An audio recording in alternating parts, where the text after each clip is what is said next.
You know that moment when someone says something so crushing, so final, that it changes everything forever? For me, it happened on a Tuesday. Not during a screaming match or a big dramatic fight. Just a quiet Tuesday afternoon in Buffalo, when the rain was tapping against our kitchen window, like it was trying to warn me about what was coming.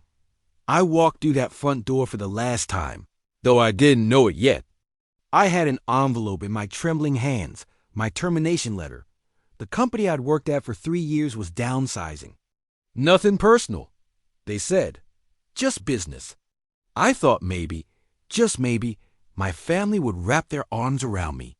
Tell me everything would be okay. Ask if I needed anything. But you know what my dad said instead?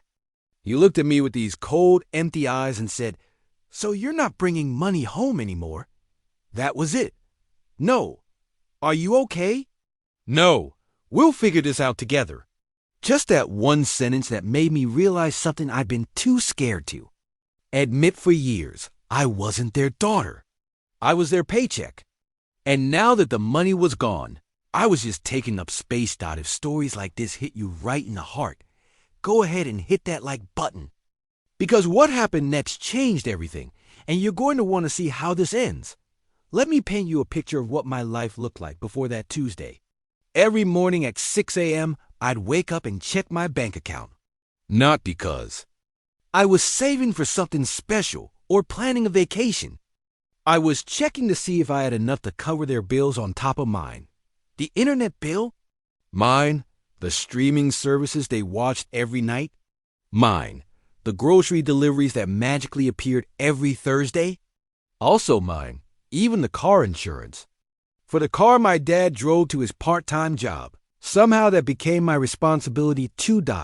And here's the thing that really gets me. They never asked. It just became expected. Like breathing or gravity. Rachel pays the bills. Rachel handles the adult stuff. Rachel makes sure everything works. I remember one night, I was exhausted from a double shift, sitting at the kitchen table trying to balance. MY checkbook. My mom walked by, handed me a receipt for some home repairs, and said, "Can you take care of this one too?" Not, "Would you mind?" Or "Is this okay?" Just ... Take care of it. That's when I should have known. When someone stops asking and starts expecting, you're not family anymore. You're a service, but I kept telling myself it was temporary. That once I got a better job, once they got back on their feet, once things settled down, it would go back to normal. What I didn't realize was that this was normal. This was how they saw me. Not as their daughter who needed love and support, but as their solution to every financial problem. After he said those words about me not bringing money home anymore, I walked upstairs to my room like I was in a trance. I sat on the edge of my bed, staring at the wall where I'd hung my college diploma. 3 years of student loans that I was still paying off. A degree in marketing that was supposed to open doors. And all that opened was my wallet. That's when it hit me. I wasn't crying because I lost my job. I was crying because my own father's first thought wasn't about my well-being. It was about his bills. I didn't slam doors. I didn't scream or throw things or demand an apology. I just started packing. It was 11 p.m. and the house was finally quiet. Everyone was asleep, probably not even thinking about the conversation that had shattered something inside me. I moved like a ghost through my own room, folding clothes I bought with my own money, packing books I'd read during late nights when everyone else was watching the Netflix I paid for, rolling up chargers for devices I'd purchased to stay connected to the job that was supposed to make me valuable to them. But here's what really broke my heart. I found this old photo album buried under some sweaters.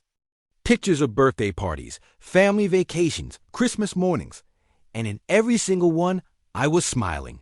Genuinely smiling. Like I believed we were this happy, normal family. I stared at one picture for a long time. It was from 2 Christmases ago. I'm standing next to the tree, holding up a gift card I'd gotten from my mom. She's smiling so big, And I remember feeling so proud because I'd managed to surprise her with something she really wanted.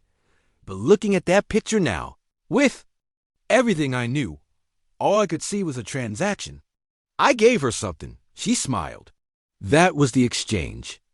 That was our relationship. You want to know what 3 years of financial responsibility looks like when you decide to take it back. It looks like 47 different accounts, 47 subscriptions, services, and monthly payments that had my name on them but benefited everyone else in that house. I sat on my bed with my laptop, creating the most therapeutic spreadsheet of my life. Amazon Prime, canceled.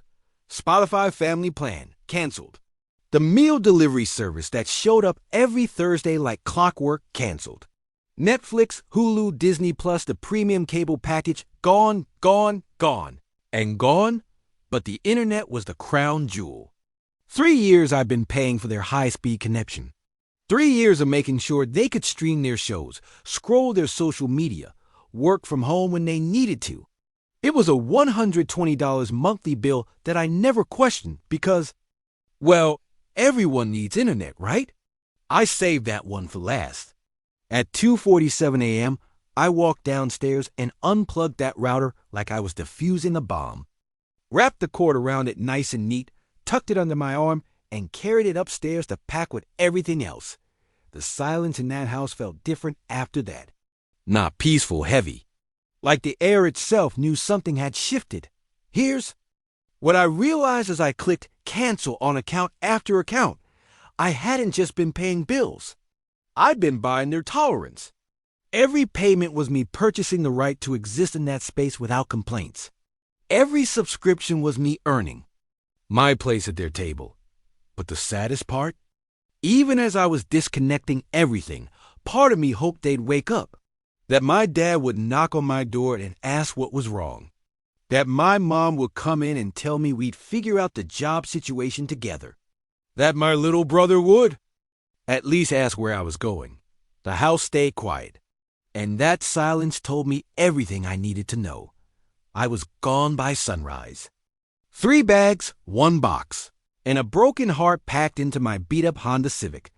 I drove to my friend Lana's place across town, and for the first time in years, I turned off my phone.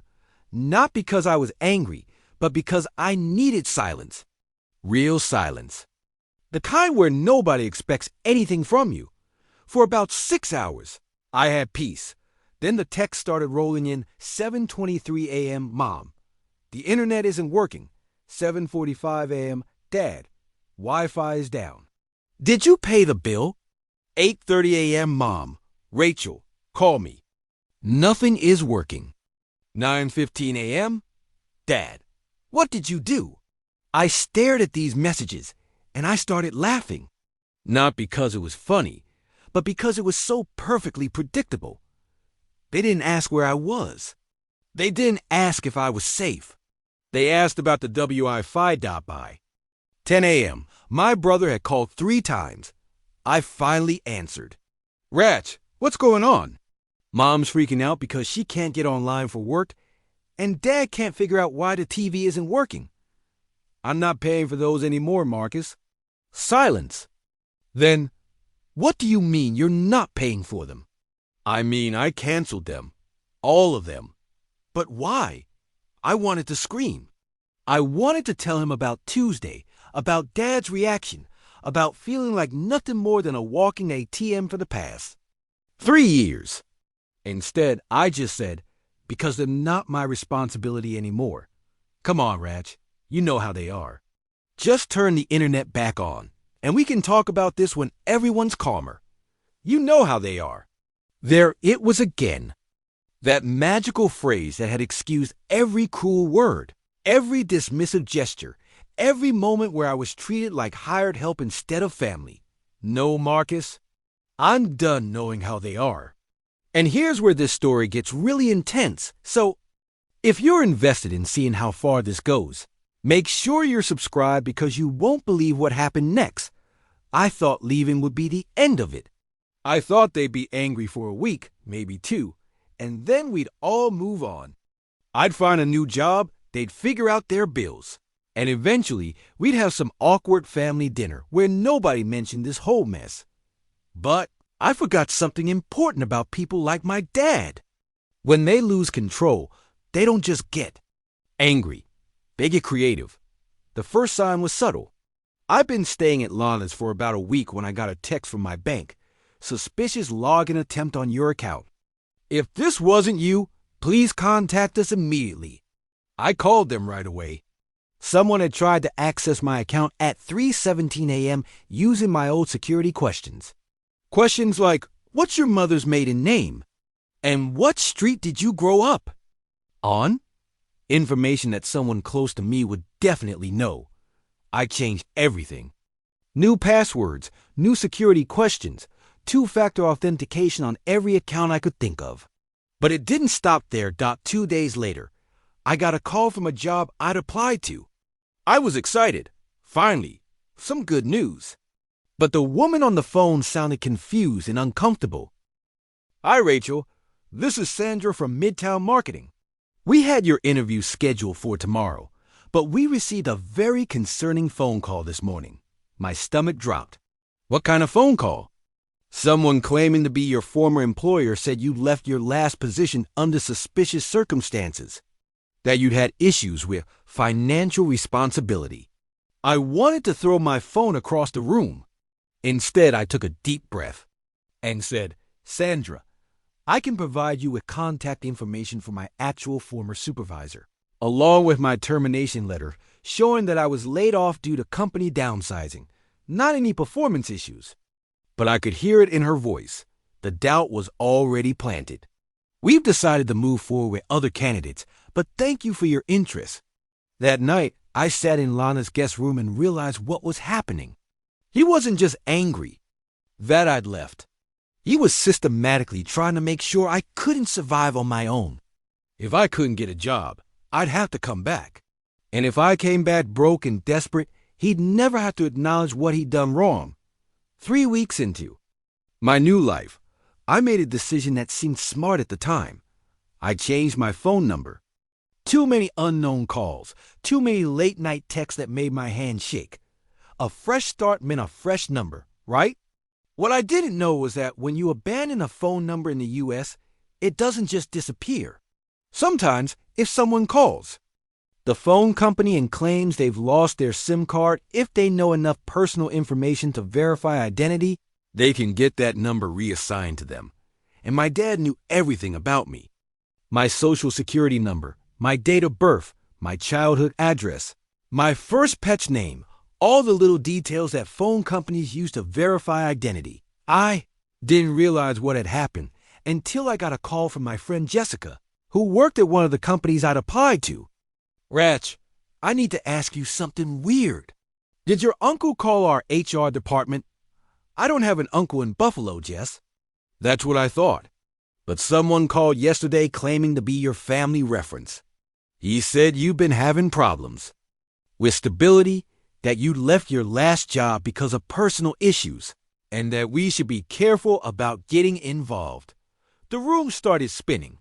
What did he sound like? Older guy, maybe in his 50s. Said his name was Robert and that he was your father's brother. I felt sick. My dad's name is Robert. That's when I understood the full scope of what he was doing. He hadn't just gotten my old number. He was using it to become a twisted version of me. Close enough to seem legitimate, but just far enough removed to destroy my reputation without consequences. How do you fight someone who can literally become you whenever they want? How do you prove that the person calling companies and ruining your chances isn't actually you, but someone pretending to be related to you? I spent the next 2 days calling every company I'd applied to, trying to explain that any reference calls they'd received from family members were fraudulent. Some believed me, others didn't, and a few had already moved on to other candidates. By month 2, I thought I locked down everything he could access. New bank accounts, new passwords, new phone number, new email address. I'd built a digital fortress around myself, and for a few weeks, things were quiet, maybe too quiet. I should have known that someone who'd spend weeks systematically destroying my job prospects wouldn't just give up because I changed my passwords. But I was exhausted, constantly looking over my shoulder, jumping at every notification, expecting the next attack. I wanted to believe it was over. Then my past literally went up in flames. I had a storage unit about 10 minutes from Lana's place. Nothing fancy. Just a 5 by 10 space behind a metal door where I kept the things that didn't fit in her guest room. Photo albums from childhood, my college textbooks, letters from my first job, my grandmother's jewelry box, recipe cards written in my mom's handwriting back. When she used to cook for the family, instead of ordering delivery on my dime dot, it wasn't just stuff. It was evidence. Evidence that I'd had a life before this nightmare. Evidence that I'd been loved once, that I'd accomplished things, that I'd existed as more than just a walking ATM. The call came at 11:47 p.m. on a Thursday. I was brushing my teeth when my phone buzzed with a voicemail from the storage facility. Miss Monroe, this is Safekeep Storage calling with an urgent message. There was a fire at our facility tonight, and your unit was affected. Please call us back as soon as possible. I didn't even change clothes. I threw on a coat over my pajamas and drove over in the dark, my hands shaking so hard I could barely grip the steering wheel. When I got there, the smell hit me first. That acrid chemical smell of plastic and paper and memories burning. Yellow. Tape stretched across the entrance to my section, and a security guard with tired eyes walked over to me. You're Miss Monroe? I'm sorry. Your unit. There's nothing left. I stared through the gate at what used to be my storage space. Everything was ash. Black, twisted metal where my grandmother's jewelry box had been. Soggy, unrecognizable lumps. Where my photo albums had lived. How did it start? I whispered. The guard looked uncomfortable. The fire started inside your unit. The lock was broken when we found it, and the security camera for this section. Someone cut the power cable. Around 2:30 a.m., someone had broken in. Someone had wanted to make sure there were no witnesses. Someone had known exactly which unit was mine and had come prepared to erase 26 years of my life. This is where things get absolutely insane. And if you're thinking this sounds too crazy to be real, trust me, I have the court documents to prove every word. A month after the fire, when I was finally starting to sleep through the night again, the letter arrived. Thick, official, with my name typed in coal black letters across the front. No return address, but it had that weight that important documents carry. Inside was a notice from an insurance company I'd never heard of, claiming I was being held liable for damages in a traffic accident. According to their records, a car registered under my name had run a red light and collided with another vehicle. No insurance coverage, hospital bills, property damage. And they wanted me to pay. I read the letter 3 times before it sank in. The car in question was a 2008 Toyota Camry, the same car I'd driven in high school, the same car that had been sitting in my parents' driveway when I left. Here's what I'd forgotten in all the chaos of leaving. I'd never officially transferred the title. The car was still legally mine, even though I hadn't driven it in over a year. I'd left it behind like everything else, assuming my family would handle the paperwork, but they hadn't transferred it. They kept it registered in my name and let my dad drive it around town, uninsured, unregistered. And when he'd run that red light and smashed into another car, guess whose name was on all the legal documents? I called the insurance company, my voice shaking with rage and disbelief. The driver listed in the police report is Robert Monroe, the claims adjuster explained. But the registered owner is Rachel Monroe, which makes you liable for all damages. Robert Monroe is my father. I haven't driven that car in over a year. I understand this might be a family dispute, but legally speaking, as the registered owner, you're responsible unless you can prove the vehicle was stolen. Stolen. I'd have to file a police report claiming my own father had stolen my car to get out of this mess. And even then, it would be his word against mine about whether I'd given him permission to drive it. This wasn't just about money anymore. This was about using the legal system itself as a weapon against me. Every official document, every government record, every piece of paper with my name on it had become a potential trap. And this is the moment where everything changed, where I stopped running and started fighting back. If you've ever felt powerless against someone who seemed untouchable, you need to hear this part. Sitting on Lana's couch with that insurance letter in my hands, I realized something that should have been obvious from the beginning. This wasn't going to stop. He wasn't going to get bored or move on or suddenly develop a conscience. Every week that I stayed quiet was another week for him to find new ways to destroy my life. People think revenge has to be loud and dramatic. But sometimes, the most powerful thing you can do is simply refuse to be a victim anymore. Sometimes revenge looks like walking into a courthouse with a folder full of evidence and saying, "I'm not going to let this continue." That's exactly what I did. I spent 3 days documenting everything. Screenshots of the fraudulent login attempts, call logs showing the suspicious phone calls to potential employers, the police report from the storage unit fire, the insurance claim for the car accident, text messages, emails, voicemails, every piece of evidence that showed a pattern of harassment and identity theft. The hardest part wasn't gathering the evidence. It was walking into that courthouse and admitting to a complete stranger that my own father had been systematically trying to destroy my life.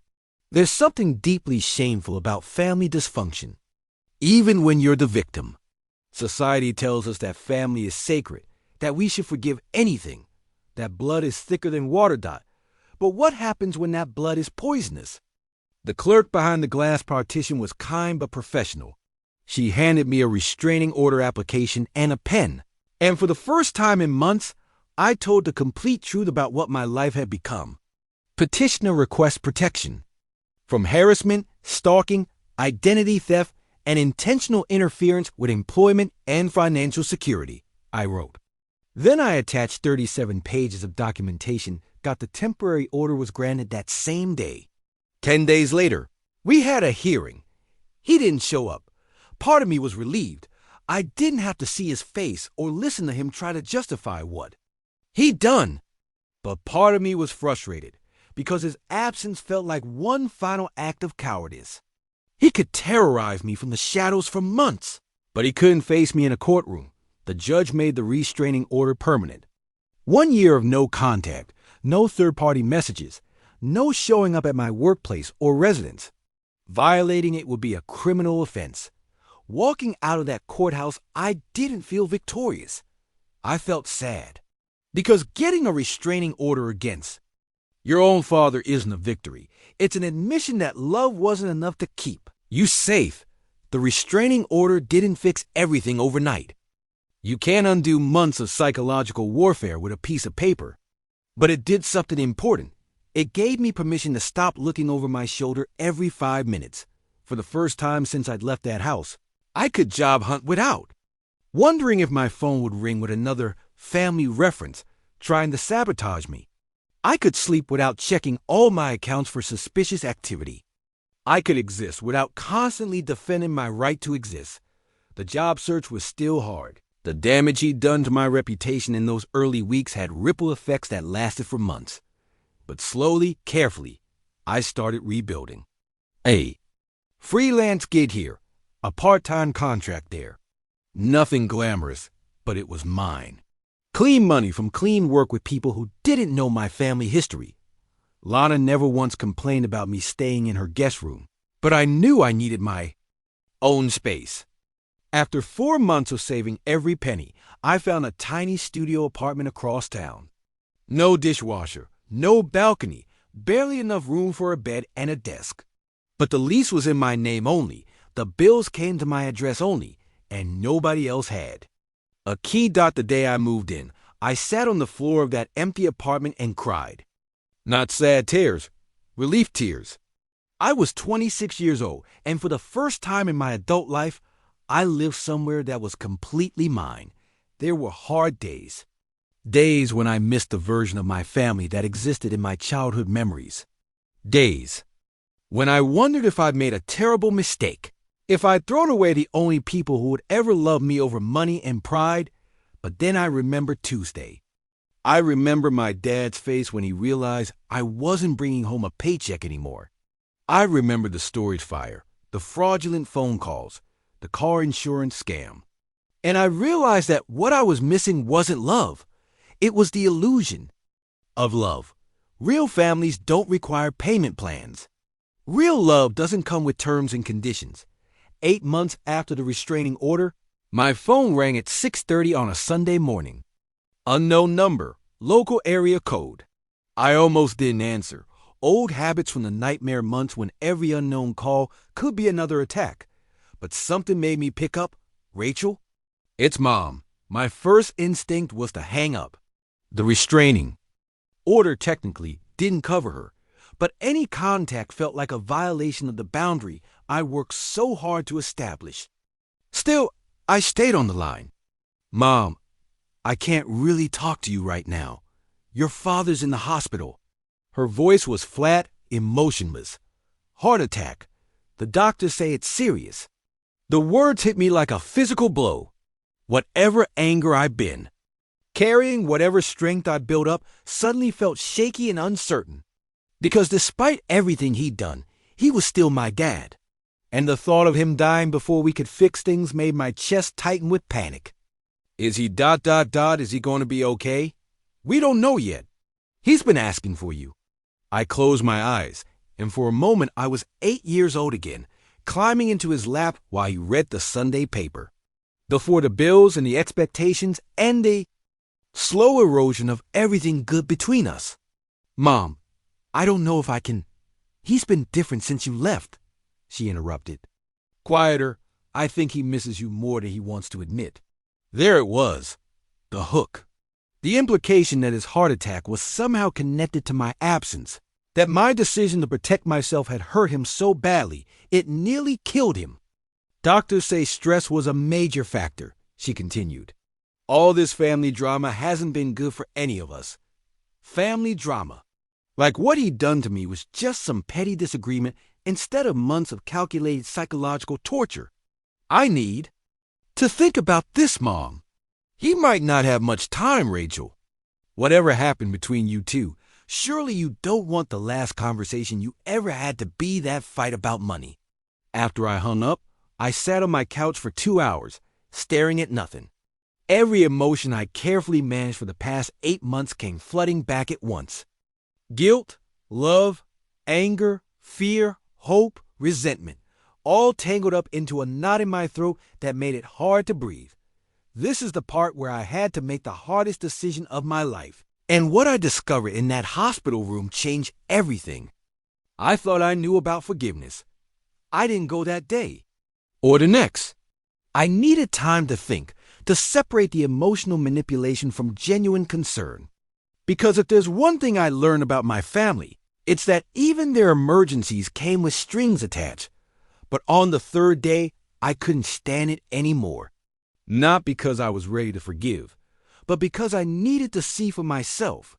I needed to look at the man who'd spent months trying to destroy my life and understand how I was supposed to feel about him lying in a hospital bed.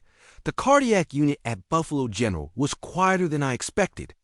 Beeping machines and hushed conversations, that antiseptic smell that makes everything feel temporary and fragile. I found his room and stood outside the door for a full 5 minutes, trying to prepare myself for whatever I might see. He looked smaller than I remembered. That's the thing about seeing someone you've been afraid of in a vulnerable state. They suddenly seem human again, instead of monstrous. The machines around his bed were doing things his body couldn't do on its own. And for a moment, all I could see was my dad from 20 years ago, teaching me how to ride a bike in our driveway. Rachel? His voice was weak, scratchy from the breathing tube they'd removed that morning. Hi, Dad. We stared at each other for a long moment. I'd imagined this conversation 100 times. All the things I wanted to say, all the accusations I wanted to make, all the pain I wanted him to acknowledge. But sitting there next to his hospital bed, most of those words felt too heavy to lift. I didn't think you'd come, he said finally. I wasn't sure I would either. Your mother told you what happened? I nodded. She said you'd been asking for me. He looked away, focusing on the window where afternoon light was filtering through the blinds. I've been thinking a lot lately. About the things I said. The things I did after you left. My heart started pounding. This was it. The moment I've been waiting for without realizing it. The acknowledgement, the apology, the admission that what he'd done was wrong. And? I prompted. And I think I was angrier than I should have been. Angrier than he should have been. Not I was wrong. Not I'm sorry for trying to destroy your life. Not I committed identity theft and arson and harassment because I couldn't handle losing control. Just that he was angrier than he should have been. Dad, what you did wasn't just anger. You tried to ruin my life. He turned back to look at me, and for a second I saw something flicker across his face. Not remorse, defensiveness. I was protecting this family. You left us high and dry, Rachel. You disappeared in the middle of the night like we meant nothing. To you, I left because you told me I was just taking up space. I was upset about the job situation. I didn't mean, yes, you did. The words came out stronger than I'd intended. You meant every word. And then when I actually left, you spent months trying to make sure I couldn't survive on my own. His jaw tightened. Even lying in a hospital bed, hooked up to machines, he couldn't admit what he'd done. I don't know what your mother told you, but she didn't tell me anything, Dad. I lived it. The fake phone calls to my potential employers. Getting my old number reassigned so you could pretend to be my uncle. The storage unit fire. Using my car to cause an accident and leaving me liable for the damages. You can't prove any of that. And there it was. Not denial, just a challenge. You can't prove it. Like he was proud of how carefully he covered his tracks. I stood up from the chair beside his bed. You're right. I can't prove all of it. But I don't need to anymore. I have a restraining order that says you can't come near me, and judges don't grant those based on misunderstandings.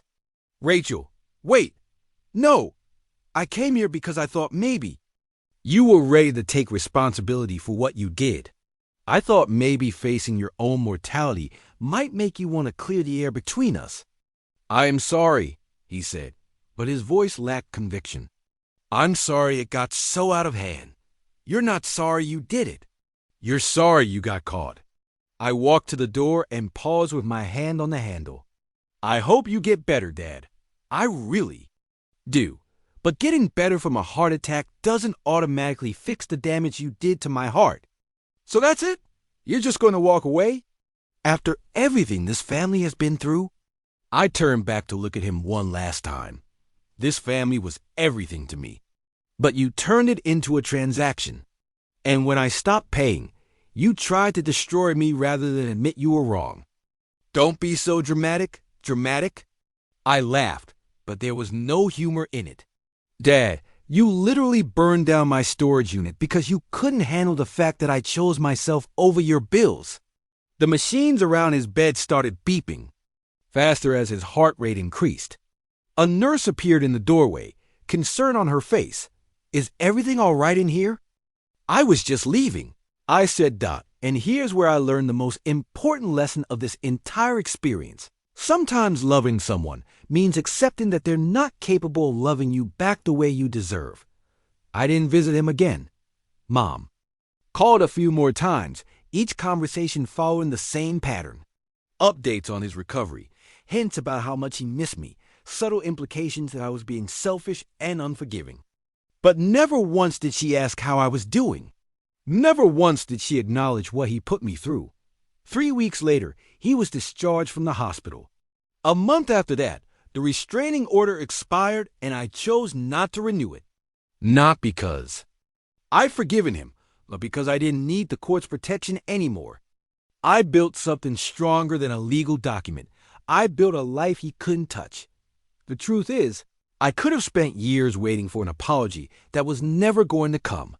I could have held on to my anger until it poisoned every relationship I tried to build going forward. I could have let his inability to change define the rest of my story, but I didn't want his dysfunction to be the theme of my life anymore. so I chose something different. I chose to grieve the father I'd wished for instead of fighting the father I actually had. I chose to protect the family I might build in the future instead of trying to fix the family that had broken me in the past. That it wasn't forgiveness. Not the kind they talk about in movies where everyone hugs and cries and promises to do better. It was something more practical than that. It was acceptance. Acceptance that some people are so damaged by their own pain that they can't stop damaging others. Acceptance that you can love someone and still refuse to let them hurt you. Acceptance that walking away isn't giving up. Sometimes it's growing. The last time I heard from any of them was 6 months later. A text from my brother on my birthday. Hope you're doing well. Dad asks about you sometimes. I stared at that message for a long time before deleting it without responding. Because asks about you sometimes isn't the same as misses you. And I was done settling for the bare minimum of human decency from people who were supposed to love me unconditionally. If you're still watching, if you've stayed with me through this entire journey, then you already know that this story isn't really about revenge. It's about something much more powerful. It's about reclaiming your right to be treated with basic human dignity. 2 years later, my life is unrecognizable from what it was when I walked out of that house with 3 bags and a broken heart. I'm not rich. I'm not famous. I don't have some fairy tale ending where everything worked out perfectly. But I have something I didn't have before. Peace. I live in a real apartment now, not just a studio. 1 bedroom, a tiny kitchen where I've learned to cook for myself, and a living room with a couch I picked out myself. Every piece of furniture, every picture on the wall, every plant by the window, I chose all of it. And nobody can take it away from me because nobody else paid for it. I work as a freelance marketing consultant. Some months are better than others, but I'm building a client base of small businesses who actually appreciate my work. No one questions my decisions. No. One demands access to my paycheck, and when I succeed, the victory is entirely mine. The best part? I sleep through the night now. No more jumping at every phone notification. No more checking my accounts obsessively. No more wondering what fresh hell might be waiting in my inbox. The hypervigilance that kept me alive during those nightmare months has finally started to fade. But healing isn't linear, and some days are harder than others. Last month, I was walking through the grocery store when I heard a voice that sounded exactly like my dad's. My whole body tensed up, my hands started shaking, and I had to abandon my cart and sit in my car for 20 minutes until my heart rate returned to normal. It wasn't even him, just some stranger who happened to have a similar voice. That's what trauma does. It lives in your nervous system long after the actual danger has passed. But I'm learning to be gentle with myself on those days, to recognize that healing is a process, not a destination. I've started therapy, something I never could have afforded when I was paying everyone else's bills. My therapist, Dr. Sarah, helped me understand something crucial. What happened to me wasn't about money. It was about power and control. The bills were just a method. The real goal was keeping me trapped in a dynamic where I had to earn my place in the family every single month. Financial abuse is real abuse, she told me during one of our sessions. And the fact that it came from family members doesn't make it less traumatic. It often makes it more so.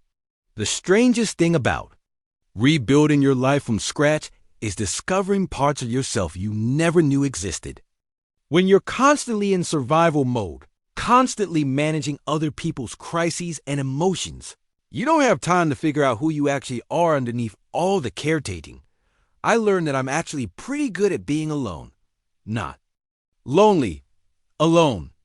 There's a difference. Lonely is when you're surrounded by people who don't really see you. Alone is when you finally have space to breathe without someone else's expectations pressing down on your chest. I learned that I like quiet. Mornings with coffee and podcasts. I learned that I'm creative in ways I never had time to explore before. I started writing, first just journaling to process everything that had happened. Then longer pieces about financial abuse and family trauma. One of those pieces was published in a local magazine, and the response shocked me. Dozens of people reached out to share their own stories of financial manipulation, family control, and the long journey to independence. I realized I wasn't alone in this experience. There are thousands of us out there, carrying the weight of families who confuse love with ownership. That's when I started the blog. Nothing fancy, just a simple website where I could share resources for people trying to disentangle themselves from financial abuse. Information about restraining orders, tips for securing your digital life, advice on rebuilding credit after someone else has destroyed it. The blog grew slowly, but the messages I received made every hour I spent on it worthwhile. People thanking me for putting words to experiences they couldn't articulate. Adult children realizing they weren't crazy for feeling trapped by their family's financial expectations. Parents recognizing their own toxic patterns and wanting to do better. 6 months ago, I got an email that made me cry, the good kind of crying. Rachel, I just wanted you to know that reading your story gave me the courage to finally leave. I'd been supporting my mother and my 2 adult siblings for 7 years, working 2 jobs while they stayed home and criticized everything I did. Your blog helped me realize that I wasn't being selfish by wanting my own life. I moved out last month, and for the first time in years, I can breathe. Thank you for showing me it was possible. That's when I understood something profound. My pain had purpose. The months of terror, the storage fire, the identity theft, the hospital confrontation, all of it had taught me something that I could pass on to others. Not as a victim telling a sad story, but as a survivor offering a roadmap. And this is where the story gets really beautiful, because sometimes the worst things that happen to us become the foundation for the best things we can do for others. The blog led to speaking opportunities, small at first, just local support groups and community centers. But word spread, and soon I was traveling to conferences, sharing my story with therapists, social workers, and other advocates who work with families affected by financial abuse. Each time I told my story, it got a little easier. Not because the pain diminished, but because I could see how it helped others. I watched audience members nod in recognition when I described the gradual erosion of boundaries. I saw the relief in their eyes when I explained that family love shouldn't require a payment plan, but the most meaningful feedback came from an unexpected source.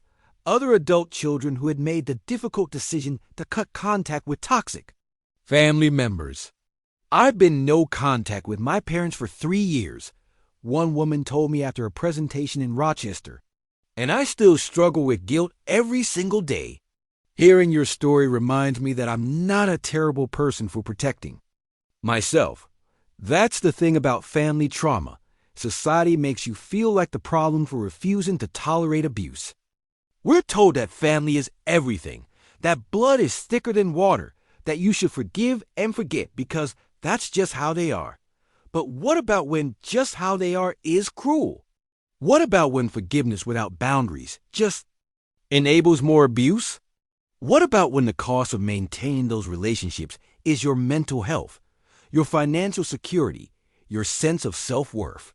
Through my blog and speaking engagements, I've connected with hundreds of people navigating these same questions. We've formed an informal network of support, people who understand that sometimes the most loving thing you can do is say no. Even the Family Dot last year, I helped a 34-year-old man document the financial abuse he'd experienced from his parents, who had been using his credit cards and bank accounts for over a decade. He was terrified to confront them, convinced that cutting them off financially would destroy the family. What if they never speak to me again? He asked during one of our phone calls. Then they were never speaking to you, I told him. They were speaking to your wallet. 6 months later, he sent me a photo of his first apartment lease, his first place that was entirely his own at age 35. The caption read, "It's small, but it's mine. Thank you for helping me see the difference." The most surprising part of my journey has been discovering what real family actually looks like. It doesn't always share your DNA, and it doesn't always live in the same house where you grew up. Lana, who gave me a place to stay when I had nowhere else to go, has become more than a friend. She's the sister I always wished I had.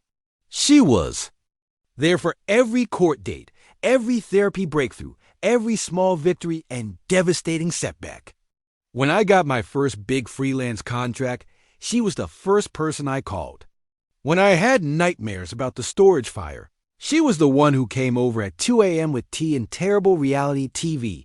Real family shows up without being asked. Real family celebrates your independence instead of resenting it. Real family doesn't. Keep a running tab of what you owe them. I've also found family in unexpected places. Dr. Sarah, my therapist, who helped me understand that healing isn't about forgetting the past, but about changing your relationship with it. Marcus, the lawyer from Legal Aid who took my case pro bono and taught me that the system can sometimes work for people like us. Even Tom, my elderly neighbor who brings me soup when I'm sick and never asks for anything in return, except maybe help programming his TV remote. These people have shown me what unconditional support actually looks like. It's quiet and consistent. It doesn't come with strings attached or invoices to pay. It doesn't disappear when you can't provide something in return. The irony isn't lost on me that in losing the family I was born into, I found the family I was meant to have. But maybe the most important relationship I've rebuilt is the one with myself. For years, I'd internalized the message that my value was tied to my utility, that I was only worth loving when I was being useful, that my needs were less important than everyone else's comfort. Learning to prioritize my own well-being felt selfish. At first, decades of conditioning don't disappear overnight. But slowly, I've come to understand that self-care isn't selfish. It's necessary. You can't pour from an empty cup, and I've been running on empty for so long, I've forgotten what it felt like to be full. And here's where this story takes a turn. I never saw coming. Sometimes closure comes from the most unexpected places. 18 months after that hospital visit, I received a letter with familiar handwriting. My heart rate spiked when I saw my brother Marcus's name in the return address, but something made me open it instead of throwing it away. Rachel, it began. I know you probably don't want to hear from any of us, and I understand why. But I need to tell you some things that I should have said a long time ago. The letter was 3 pages long, handwritten in the careful script I remember from his college essays. As I read, my hand started shaking, not from fear this time, but from recognition. I've been going to therapy, he wrote, something I never thought I'd need. But after watching what happened between you and Dad, I realized I needed to understand some things about our family that I've been too scared to look at directly. He went on to describe his own experiences with our father's controlling behavior, incidents I'd never known about because they'd happened after I left. How Dad had tried to control his job choices, his relationship with his girlfriend, even his living situation. How the pattern of financial manipulation had shifted to Marcus once I was no longer available to be the family's ATM. I understand now why you left, the letter continued. And I understand why you couldn't come back, even when Dad was in the hospital. I'm ashamed that it took me experiencing it myself to realize what you've been going through for years. But the part that made me cry was near the end. I know I can't speak for Mom and Dad, and I know this doesn't fix anything that happened to you. But I want you to know that what they did was wrong. It was abusive. And you were right to protect yourself, even when the rest of us couldn't see it. The letter ended with his phone number and a simple statement. I miss my sister. Not the person who paid our bills or fixed our problems, but my actual sister. If you're ever ready to talk, I'll be here. I must have read that letter 50 times. Over the next week, it was the first acknowledgement I'd received from anyone in my family that what had happened to me was real, was wrong, was abusive. It was the first time someone had validated my experience instead of minimizing it or asking me to get over it. If you've made it this far in my story, then you know this isn't just about one family's dysfunction. This is about the courage it takes to choose yourself when everyone around you is asking you to sacrifice yourself for their comfort. I did call Marcus. We talked for 3 hours on a Saturday afternoon, and for the first time in years, I felt like I was talking to my actual brother instead of someone reading from a script written by our parents. He'd started setting boundaries too, smaller ones than mine, but boundaries nonetheless. He was learning what I'd learned, that healthy relationships require mutual respect, not one-sided sacrifice. We meet for coffee now, about once a month. We don't talk about our parents much. That wound is still too fresh for both of us. Instead, we talk about our jobs, our relationships, our hopes for the future. We're learning how to be siblings without the dysfunction that defined our childhood. As for my parents, I haven't spoken to them since that day in the hospital. I don't hate them. Hate requires too much energy, and I need all my energy for building the life I want.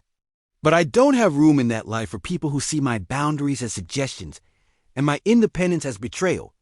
Sometimes people ask me if I regret leaving, if I regret not trying harder to make it work with my family. And my answer is always the same. I regret that it was necessary. I regret that it came to that. But I don't regret choosing my own well-being over their comfort. Because here's what I've learned. You can't love someone into treating you better. You can't sacrifice enough to earn respect from people who don't respect you. You can't fix relationships where you're the only one trying to fix anything, but you can choose yourself. You can decide that you deserve better than conditional love and transactional relationships. You can build a life where your worth isn't measured by your utility, where your needs matter as much as everyone else's. It won't be easy. There will be lonely nights and guilty thoughts and well-meaning people who tell you that family's everything. But family isn't everything. Safety is everything. Peace is everything. Being able to look at yourself in the mirror and know that you chose yourself when no one else would. If this story resonated with you, please share it. Not for the views or the likes, but because someone out there needs to hear that they're not crazy, they're not selfish, and they're not alone. Sometimes the bravest thing you can do is close the door on the life that's destroying you and walk toward the life that's waiting for you to claim it. And if you're currently living in a situation like the one I described, please know this. You deserve better. You deserve relationships that don't require you to pay for love. You deserve a family that sees you as a person, not a paycheck. And you deserve peace, even if it means walking away from people who refuse to give it to you. Thank you for listening to my story. Thank you for seeing me. And remember, sometimes the most radical act of love is loving yourself enough to leave. Don't forget to like this video if it helped you. Subscribe for more stories of survival and healing, and share your own experience in the comments if you feel safe doing so. You never know who needs to hear that they're not alone.